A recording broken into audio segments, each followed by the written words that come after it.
عاقل حسن موسى فرح oo kamid ah cuqaasha deegaanka degmada Saylac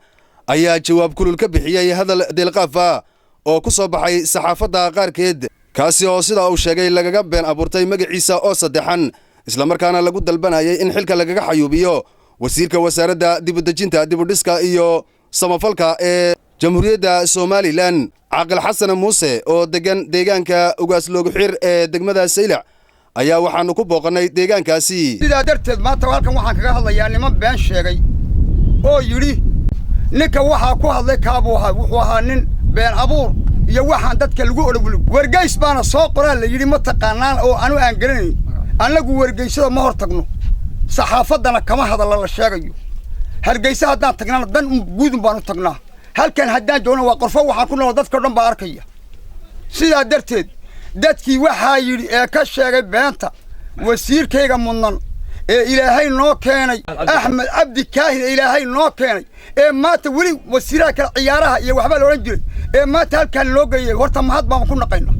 mana arbiciin bixino ka sugaynay waxa wali cidda waxa ka sheegtay in maxkamadna loo soo taagay cidday doontaba ha ahaatee annaguse mana oran waa cadaab in ninka cirada la cadaabtu way ka xishoota ninka afka yiri in noo soo qabto maxkamadda la noo soo taago iyaan haddaan nahay dadkii ma taqaanay Saylac amba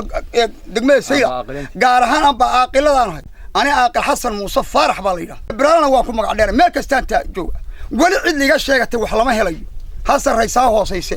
ninkii dadka yiri in noo soo qabtaan doonayna midda labaad gabadha wasiiradda sidoo kale Caaqil Xasan Muuse Indhabiraale ayaa waxa uu mahadnaq ballaaran u diray wasiirka wasaaradda waxbarashada iyo tacliinta sare Marwo Samsam Cabdi Aadan isaga oo ku amaanay waxqabad ballaaran oo sanadkii dhamaaday ay ka fulisay deegaanada degmada Saylac iyo guud ahaanba gobolka Salal midda labaad wasiirka waxbarashada Marwo Samsam waa salaamayna boqolkiiba boqol dadka halka jooga way wala salaamaya iyadana mahad gaar ah oo umma taqaanay ummadda ayaan u celinayna mahad gaar aan u celinayna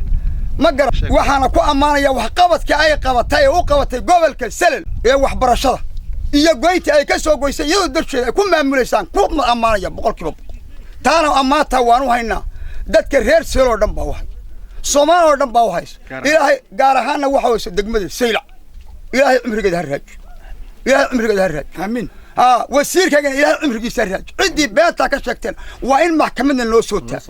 waa in ilaahay aqoon waa in aan waxba ka xishoonayn waa in fidna wada waa in Soomaaliya ma taqaanay fidnad ka dhaxwada hana noo soo taag ka maxkamad alla maxkamadii nabad sugida waxaan ku codsanayna iyo cid kasta oo wax garad inay noo soo toddobaadkiina dhaafay ayaa saxaafadda qaarkeed waxa ay qoreen magaca Caaqil Xasan Muuse Farax oo loo yaqaan Indhabiraale taas oo lagu dalbanayo in wasiirka wasaaradda dibadejinta lagaga qaado xilka Maxamed Cawaala Daahir